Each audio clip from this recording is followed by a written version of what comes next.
Jemaat yang dikasihi oleh Tuhan, mari kita datang kepada Tuhan dengan sukacita dan kita membawa hidup kita sebagai ibadah serta persembahan yang kudus, persembahan yang berkenan kepadanya.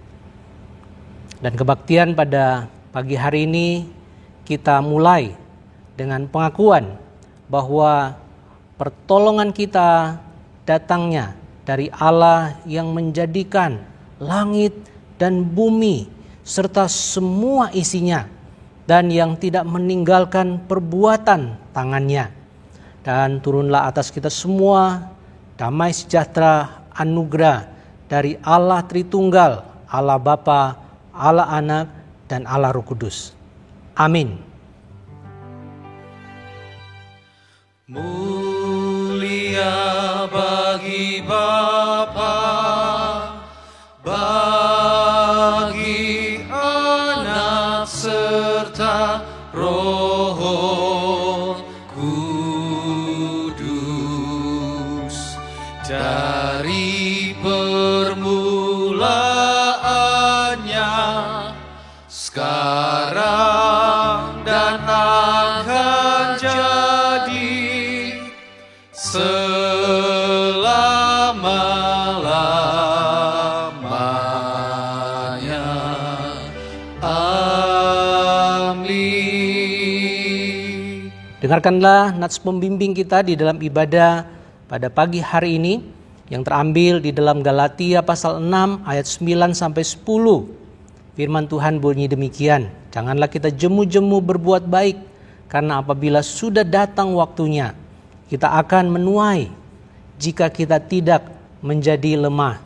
Karena itu, selama masih ada waktu, masih ada kesempatan bagi kita, marilah kita berbuat baik kepada semua orang, tetapi terutama kepada kawan-kawan kita seiman. Amin. Amin. Amin.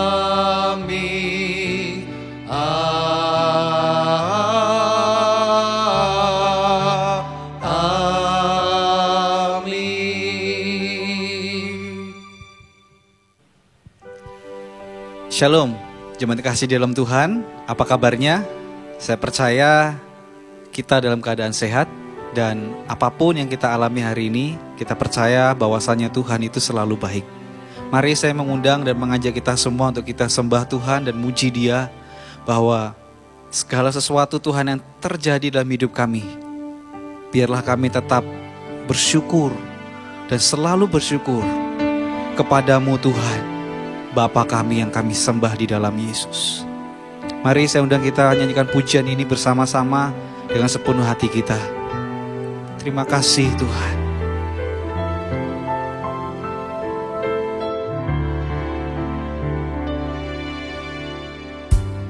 Banyak yang kau perbuat di dalam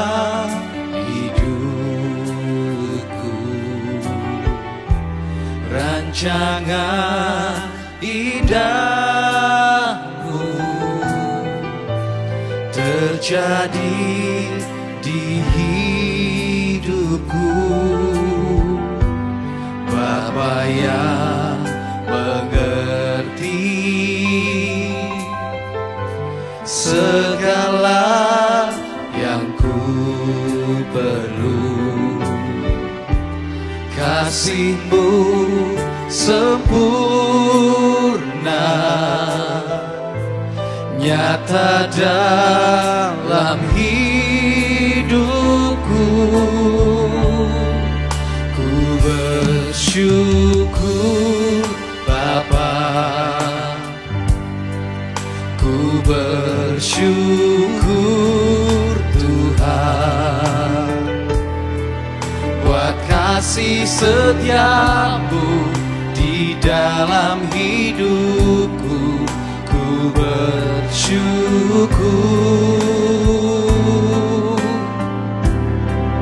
ku bersyukur Bapa, ku bersyukur Tuhan, buat kasih setiamu di dalam hidupku. Ku bersyukur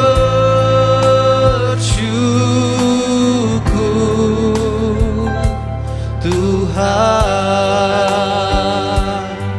Terima kasih Tuhan. Banyak yang kau perbuat di dalam hidupku, rancangan indahmu terjadi di hidupku. Amin Tuhan. Apa yang mengerti segala yang ku perlu, kasih-Mu sempurna nyata dalam hidupku. Ku bersyukur Bapa, Kami mau bersyukur Tuhan. Ku bersyukur Tuhan buat kasih setiamu di dalam hidupku. Ku bersyukur, ku bersyukur Bapa, ku bersyukur Tuhan buat kasih setiamu di dalam hidupku. Ku bersyukur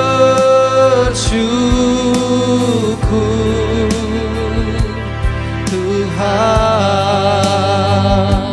Sembah Dia, katakan sama-sama. Ku bersyukur Bapa. Angkat suaramu jemaat.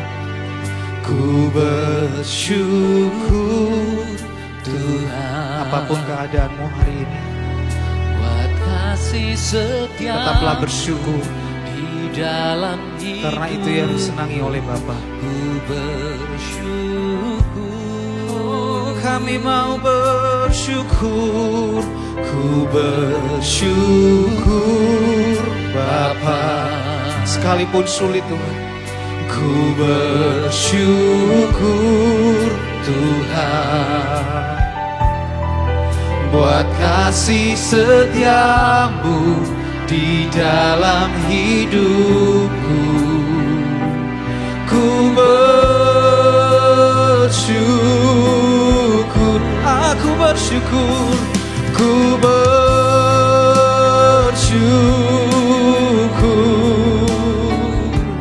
ku bersyukur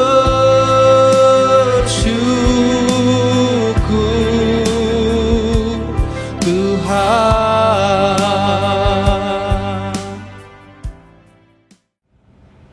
Jemaat yang dikasihi oleh Tuhan, mari kita berdoa sebelum kita membaca dan merenungkan kebenaran firman Tuhan pada hari ini. Mari kita tunduk kepala, kita berdoa. Kami membuka hati dan hidup kami untuk mendengar sabda-Mu hari ini ya Tuhan. Dimanapun ibadah dan rekaman ini bisa diakses, Tuhan bekerja dengan bebas dan penuh kuasa, supaya kami bisa mengetahui kehendak Tuhan yang harus kami lakukan di tengah-tengah situasi sekarang ini. Dalam nama Tuhan Yesus kami berdoa, haleluya, amin. Nah, saudara yang dikasihi oleh Tuhan, senang sekali kita bisa berjumpa pada pagi hari ini, sekalipun kita masih beribadah secara online. Nah, hari ini kita akan merenungkan satu tema, melanjutkan khotbah di bukit, yaitu orang yang murah hatinya. Orang yang murah hatinya. Dan nats Alkitab terdapat di dalam Matius pasal 5 ayat 7. Matius 5 ayat 7, firman Tuhan berbunyi demikian. Berbahagialah orang yang murah hatinya, karena mereka akan beroleh kemurahan. Nah, jemaat yang dikasihi oleh Tuhan, sampai pada saat pembahasan karakter kelima dari ucapan bahagia dari Tuhan Yesus Kristus ini, maka kita akan jujur mengatakan bahwa jangankan untuk kita menghidupinya, mengerti secara persis, mengerti secara tepat apa yang dimaksudkan oleh Tuhan Yesus Kristus di dalam ucapan bahagia ini adalah sesuatu yang sungguh sangat sulit, sangat sulit. Upaya untuk kita mengerti, menghidupinya adalah sebuah usaha yang hanya bisa jika kita semua bergantung kepada Allah Roh Kudus. Nah, saudara dikasihi oleh Tuhan, seorang teolog bernama John Stott, dia pernah berkata demikian. Khotbah di bukit merupakan bagian yang mungkin paling dikenal orang dari seluruh ajaran Tuhan Yesus. Meskipun dia katakan barangkali yang paling tidak dimengerti dan yang pasti yang paling tidak ditaati.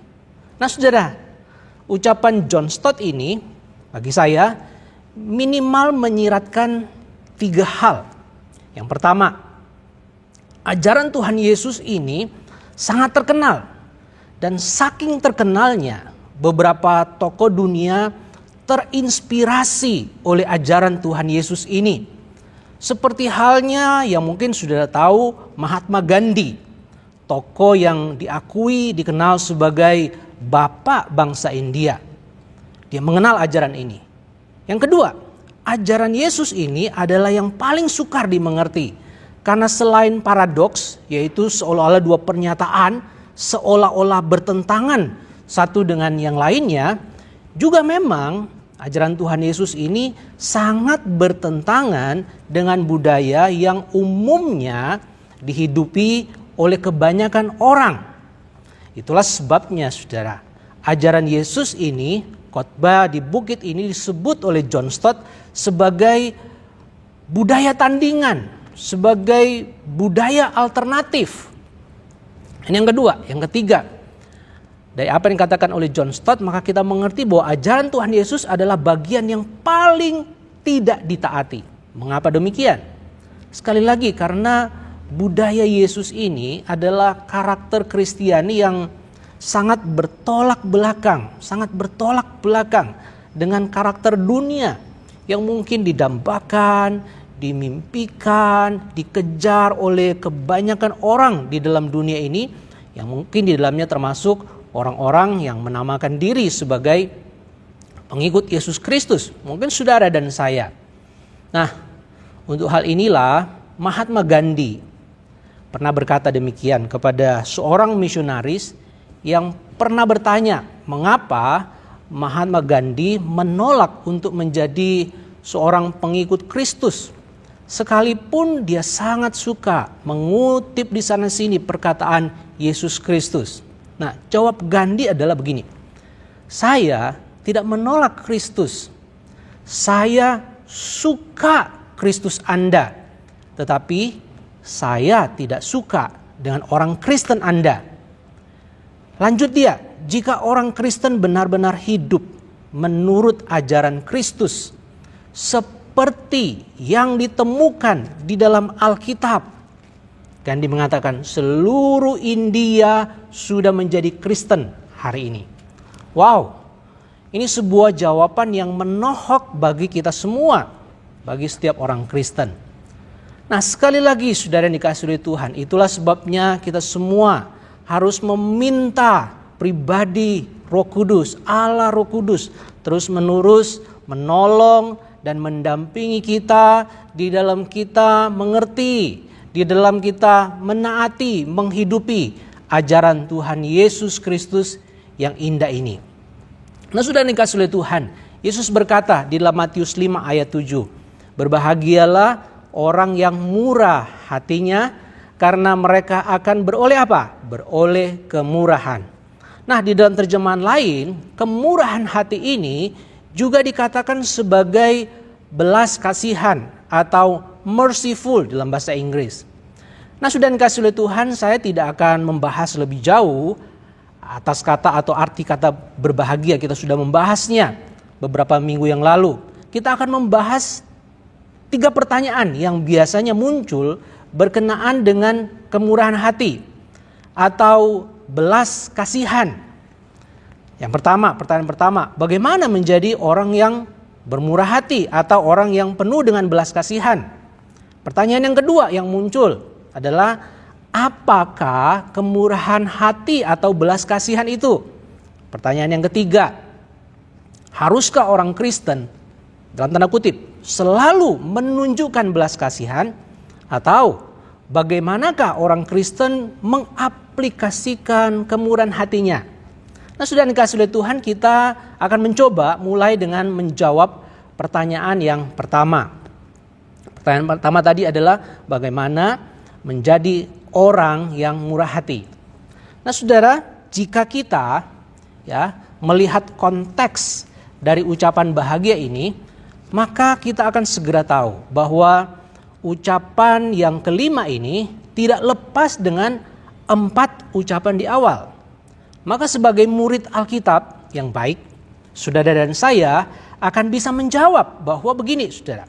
Seseorang bisa menjadi orang yang murah hatinya atau memiliki belas kasihan, compassion, adalah ketika ia melewati 4 tahap awal dalam hidup rohaninya sebagai orang Kristen. Apa itu? Yang pertama, hati yang merasakan kebangkrutan spiritual. Yang kedua, hati yang sangat berduka, hati yang sangat meratapi, hati yang sangat berkabung atas dosa-dosanya. Yang ketiga, hati yang sabar menunggu, yang secara lembut di hadapan Tuhan sabar menunggu. Dan yang keempat, hatinya adalah hati yang merasakan lapar, haus, yang amat sangat terhadap Tuhan dan firman-Nya yang bisa memuaskannya dengan apa? Dengan kebenaran firman Tuhan yang ia perlukan. Bisa saya katakan bahwa begini, saudara. Kemurahan hati adalah buah yang dihasilkan secara alami. Dari pohon hati yang remuk, roh yang lembut, jiwa yang lapar, yang haus akan Tuhan dan firman-Nya. Atau secara sederhana lagi bisa saya katakan begini, bahwa kemurahan hati atau belas kasihan adalah akibat dari kemurahan dan belas kasihan Tuhan kepada seseorang, kepada saudara dan saya. Kemurahan hati adalah anugerah daripada Tuhan. Ia yang memberikannya. Itulah sebabnya kemurahan hati tidak berkenaan, sekali lagi, tidak berkenaan dengan berapa banyak harta yang saudara miliki. Belas kasihan tidak lahir dari kelimpahan kekayaan materi yang kita punya. Melainkan apa? Melainkan kekayaan rohani yang Tuhan berikan kepada hidup seseorang, kepada saudara dan saya. Jadi, menjadi orang yang murah hati tidak ada kaitannya dengan kaya harta dunia, tapi kaya karya Allah dalam hidupnya. Hanya orang yang mengerti akan belas kasih dan kemurahan hati Tuhan yang bisa memperlihatkan, mendemonstrasikan, menunjukkan kemurahan hatinya kepada orang lain. Saudara yang dikasihi oleh Tuhan, selanjutnya mari kita coba menjawab pertanyaan yang kedua. Pertanyaan kedua tadi adalah, apakah kemurahan hati atau belas kasihan itu? Nah, kemurahan hati itu bermuara dalam dua sikap yang kelihatannya saling berbeda. Tetapi bagi saya itu saling berkait satu dengan yang lain, yaitu mengasihi dan mengampuni. Kemurahan hati atau belas kasih adalah kita mengasihi orang-orang yang kita lihat kesakitan, orang yang menderita, yang sengsara atau yang berduka cita, dan juga kita mengampuni orang-orang yang berbuat salah kepada kita, orang-orang yang menjahati kita. Kita memberikan pertolongan kepada orang-orang yang menurut kita, yang kita lihat itu patut dikasihani, dan juga memberikan pengampunan kepada siapa? Kepada orang-orang yang secara sengaja berlaku jahat terhadap kita. Saudara yang dikasihi oleh Tuhan, kalau yang pertama itu bicara tentang mengobati, menyembuhkan, dan menolong. Yang kedua itu bicara tentang menghapus kesalahan dan merehabilitasi. Nah, hanya orang yang murah hatinya, yang dari Tuhan, yang dapat mengasihi dan juga sekaligus mengampuni secara bersamaan. Ini perkara sukar. Sungguh, saudara, ini sukar. Sekali lagi, hanya jika kita bergantung terus-menerus kepada Tuhan dan kuasa-Nya, maka kita bisa disanggupkan dan semoga kita bisa melakukannya. Dan terakhir, mari kita menjawab pertanyaan yang ketiga. Haruskah orang Kristen selalu dalam tanda kutip menunjukkan belas kasihan? Atau bagaimana seharusnya kita mengaplikasikan kemurahan hati, mengaplikasikan belas kasihan itu secara real dalam kehidupan kita? Nah, bagi saya sesungguhnya kita masuk kepada sebuah pertanyaan yang lebih sulit, lebih sukar.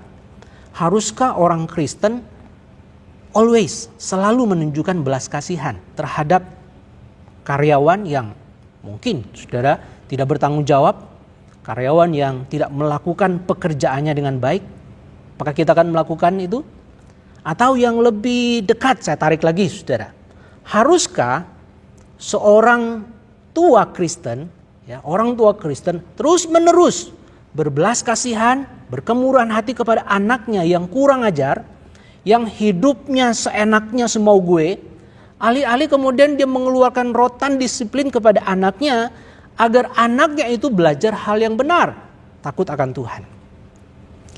Saya mencoba menjelaskan ini dengan sebuah ilustrasi.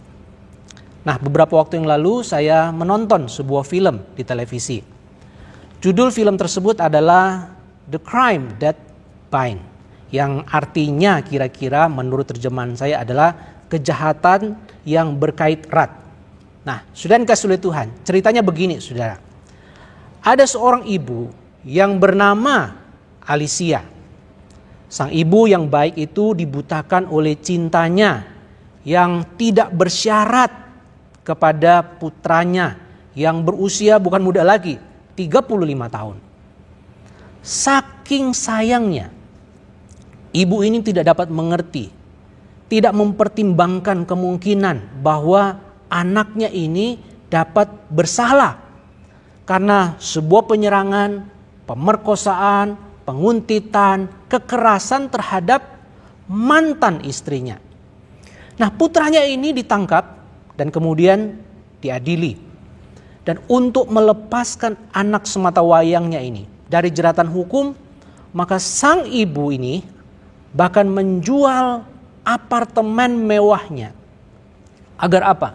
Agar bisa mendapat uang, kemudian menyogok, membeli hukum dengan menggunakan jasa seorang pengacara kriminal yang nakal, yang sangat mahal harganya.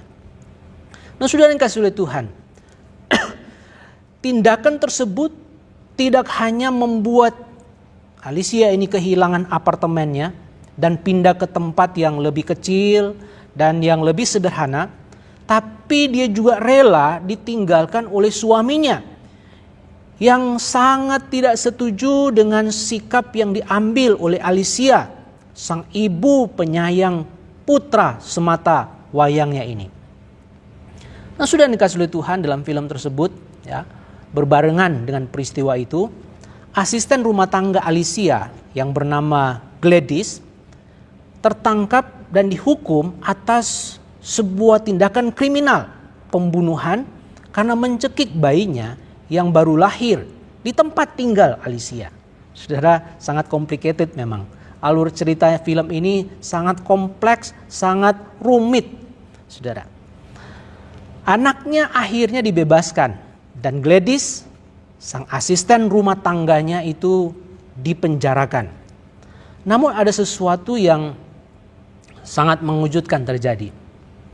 Di dalam sebuah peristiwa, satu kali Alicia melakukan kunjungan ke penjara bertemu dengan Gladys, mantan asisten rumah tangganya yang ada di penjara pada waktu itu. Di penjara, Gladys kemudian menyatakan sebuah pengakuan yang selama ini ia simpan rapat, bahwa bayinya yang mati itu sesungguhnya adalah hasil perkosaan putranya Alicia terhadap dirinya. Wow, betapa terkejutnya Alicia dengan pengakuan asisten rumah tangga ini. Tapi inilah yang kemudian menjadi baliknya, yang kemudian membuka mata hati Alicia, sang ibu ini. Ternyata anaknya sendirilah yang adalah pembohong, adalah penjahat yang keji. Dan kali ini, dengan segala cara, ia mencari bukti baru agar mantan istri anaknya dibebaskan dari stigma negatif karena dia ini dianggap sebagai pembohong. Karena telah melaporkan suaminya, yaitu anak dari Alicia ini, yang akhirnya dibebaskan dari tuduhannya. Sudah dikasih oleh Tuhan, dengan mendapatkan bukti yang baru, Alicia kemudian berikan itu kepada pengadilan, dan kemudian pengadilan kembali menangkap dan memenjarakan putra tersayangnya. dan kemudian merehabilitasi nama baik mantan menantunya. Anda dan saya bisa melihat di mana belas kasihan dan kemurahan hati berpihak. Yes, pada kasih dan kebenaran. Itulah sebabnya saudara yang dikasihi oleh Tuhan, kemurahan hati tidak bisa dilepaskan dari beberapa ucapan bahagia sebelumnya. Secara khusus yang paling dekat, yaitu apa? Lapar dan haus akan kebenaran. Seperti film The Crime That Bind, kemurahan hati tak jarang diperhadapkan kepada situasi yang sangat kompleks, yang sangat rumit.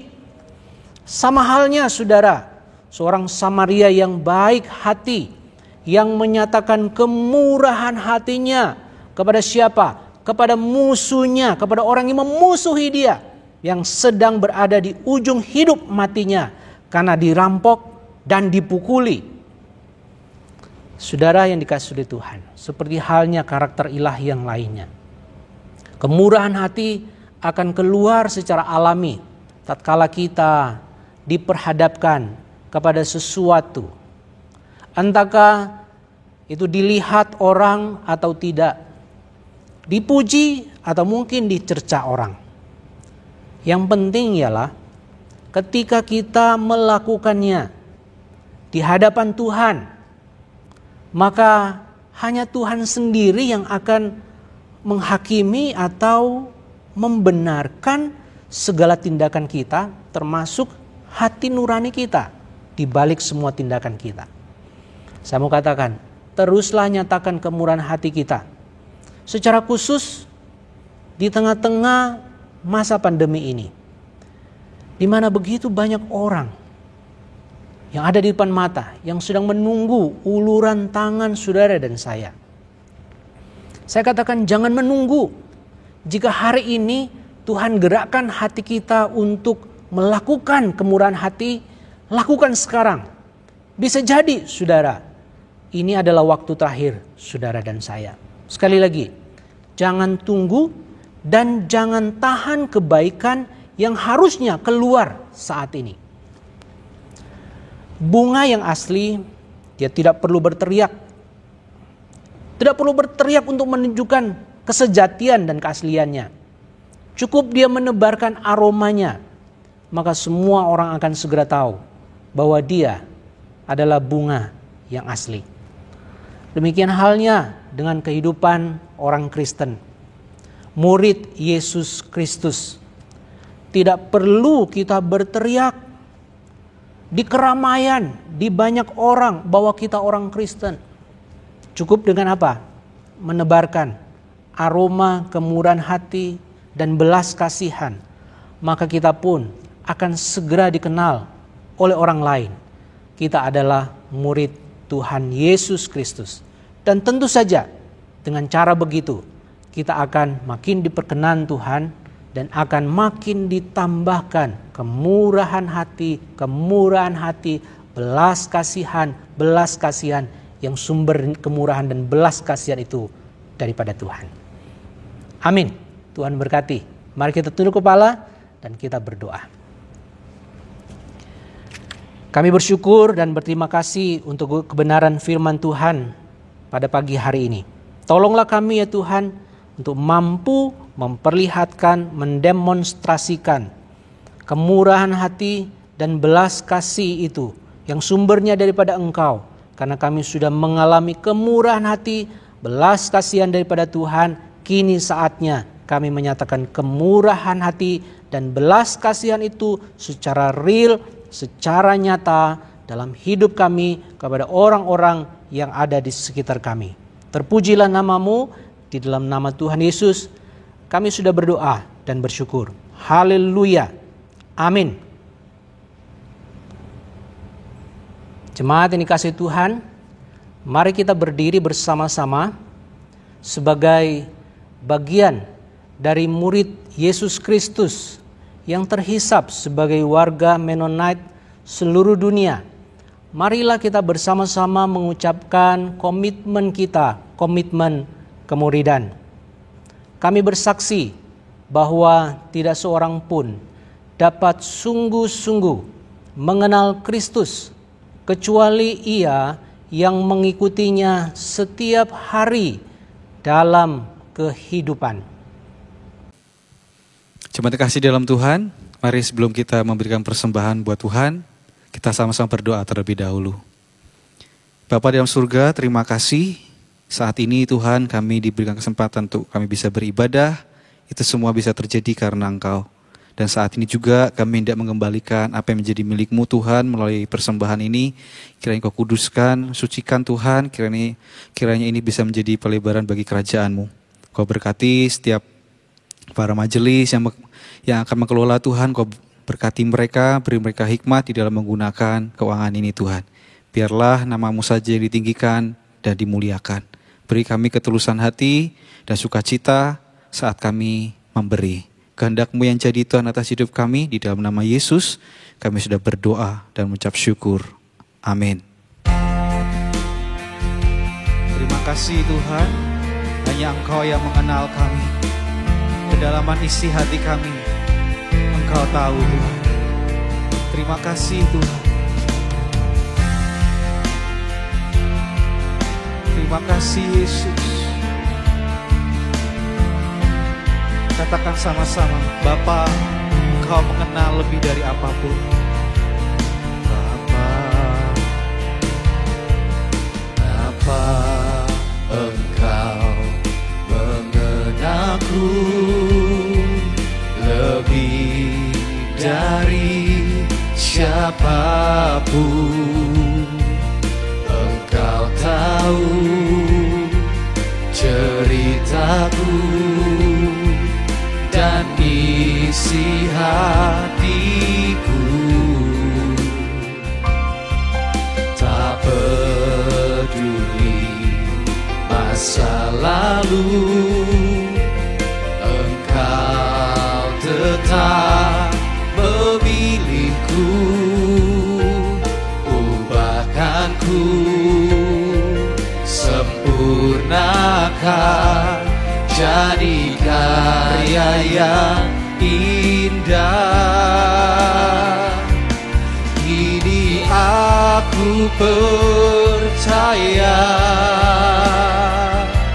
tiada yang mustahil bagimu.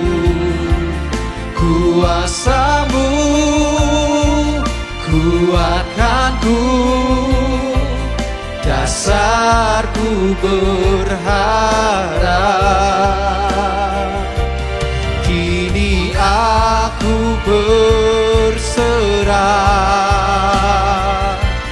pada rancangan-Mu bagiku. Ku ikuti panggilan-Mu, ku kan setia sampai akhir hidup. Kini aku percaya, amin, tiada yang mustahil bagimu. Kuasa-Mu kuatkanku, dasarku berharap. Kini aku berserah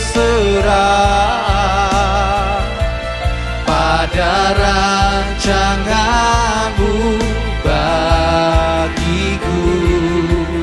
Ku ikuti panggilan-Mu, ku kan setia sampai akhir hidupku.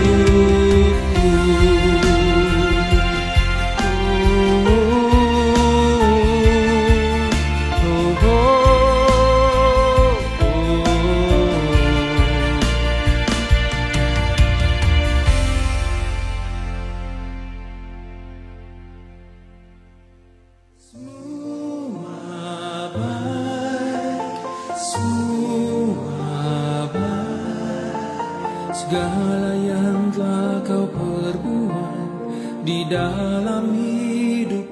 Shalom, selamat pagi Ibu Bapak yang dikasih Tuhan. Tak terasa sudah hampir 6 bulan kita tidak bisa beribadah bersama di gereja. Namun kita mengucap syukur, kita masih diberi kesempatan beribadah secara online di rumah kita masing-masing dalam keadaan sehat. Tentu kita rindu ingin bertemu dengan dan say hello dengan teman-teman kita di gereja. Di bulan September nanti, marilah kita ikuti acara temu kangen jemaat secara virtual melalui Zoom dengan kelompok kita masing-masing. Semoga acara ini dapat mengobati kerinduan kita. Mari kita terus berdoa, memohon pada Tuhan Yesus agar pandemi COVID-19 ini segera berakhir dan kita bisa beribadah kembali di gereja. Tuhan senantiasa memberikan kekuatan dan memberi ketabahan kepada kita dalam menghadapi semuanya ini. Tuhan melindungi dan memberkati kita semua. Selamat hari Minggu, Tuhan Yesus memberkati. Jemaat yang dikasihi oleh Tuhan, pada hari Minggu tanggal 6 September 2020 pukul 8 pagi, kebaktian umum GKMI Gloria Patri akan dilakukan secara siaran langsung dari gereja atau live streaming melalui YouTube GKMI Gloria Patri. Nah, berkenaan dengan ini ada beberapa hal yang perlu untuk setiap jemaat perhatikan. Yang pertama, ibadah akan dimulai tepat pukul 8 pagi. Karena kebaktian ini bukanlah rekaman, maka jemaat diharapkan membuka link YouTube GKMI Gloria Patri sebelum pukul 8 pagi supaya jemaat bisa mengikuti secara utuh keseluruhan jalannya kebaktian. Nah, rekaman kebaktian umum ini akan bisa diakses pada hari itu juga setelah pukul 12 siang. Nah, jemaat yang dikasihi oleh Tuhan, kiranya ini menjadi perhatian bagi kita semua dan doakan supaya kebaktian live streaming ini bisa berlangsung dengan baik dan bisa menjadi berkat semakin luas kepada banyak orang. Tuhan memberkati. Berarti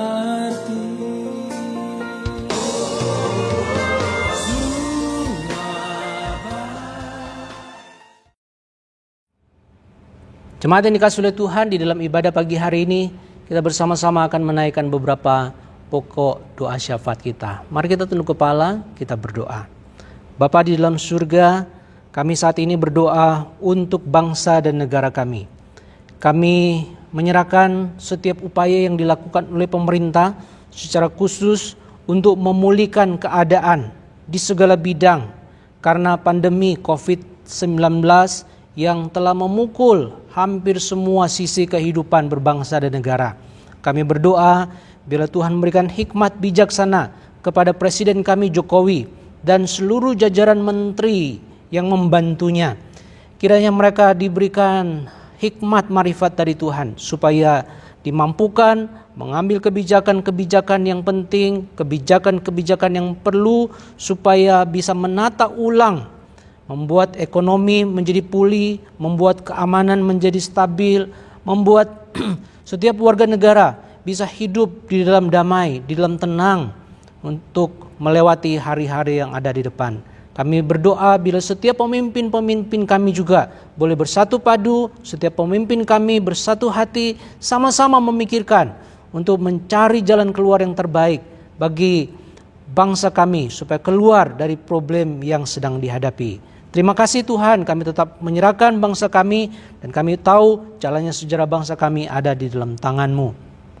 Bapa di dalam surga, kami juga berdoa menyerahkan untuk gereja kami di tengah-tengah situasi ini. Tolonglah kami, gereja GKMI Gloria Patri, secara khusus ketika kami memasuki usia yang ke-30 tahun, yang akan kami rayakan, yang kami syukuri untuk perjalanan sejarah gereja kami selama 30 tahun, di mana karya Tuhan yang besar sudah melanda gereja kami.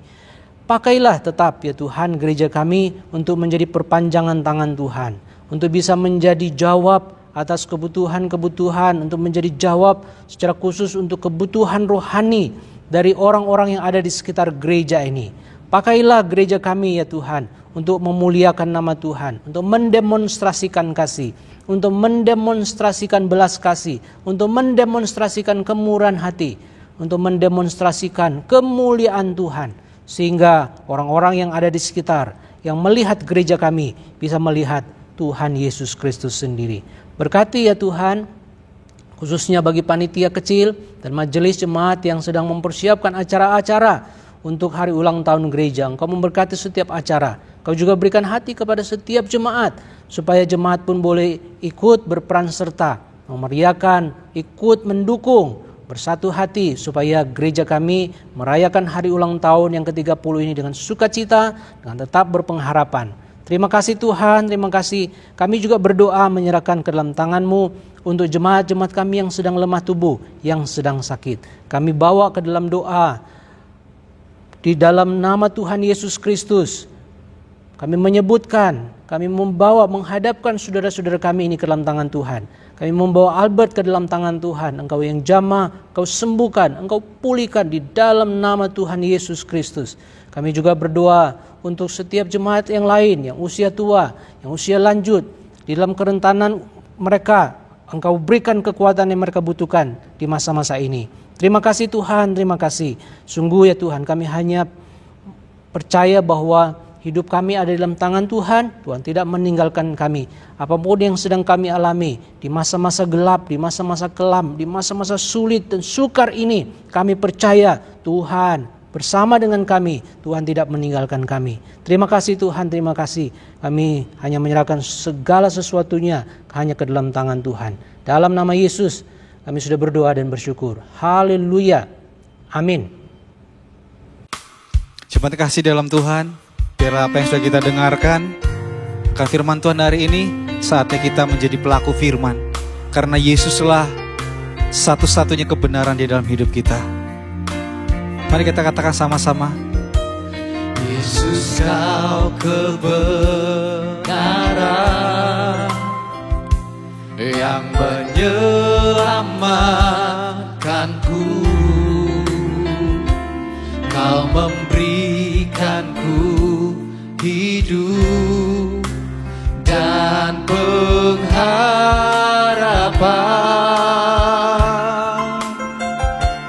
Ku ikut kehendak-Mu,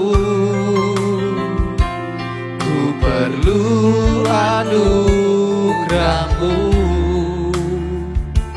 Ku nyatakan janjiku kepadamu. Mari sembah Dia, katakan sama-sama. Kalau ku hidup bagimu, hatiku tetap menyembah-Mu. Dunia tak bisa menjauhkanku dari kasih-Mu. Selama ku hidup bagimu, mataku tetap memandang-Mu. Dunia tak bisa menjauhkanku dari kasih-Mu. Kalau kami hidup Tuhan, kalau ku hidup bagimu, hatiku tetap menyembah Tuhan. Dunia tak bisa menjauhkanku Mampukan kami Tuhan dari kasih-Mu. Selama ku hidup Tuhan, ku hidup bagimu, mataku tetap memandang-Mu. Dunia tak bisa menjauhkanku dari kasih-Mu.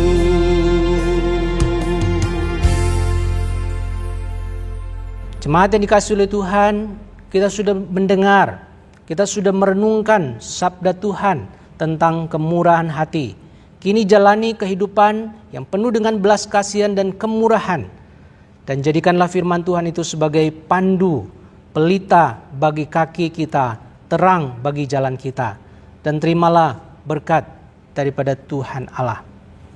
Tuhan memberkati engkau dan melindungi engkau. Tuhan menyinari engkau dengan wajah-Nya, dan Ia memberi engkau kasih karunia. Tuhan menghadapkan wajah-Nya kepadamu dan memberi engkau damai sejahtera mulai sekarang sampai selama-lamanya. Haleluya. Amin. Kepada Allah beri puji, semua makhluk di bumi, padanya ku beri pujian. Bapa, Anak, dan Roh Suci. Amin.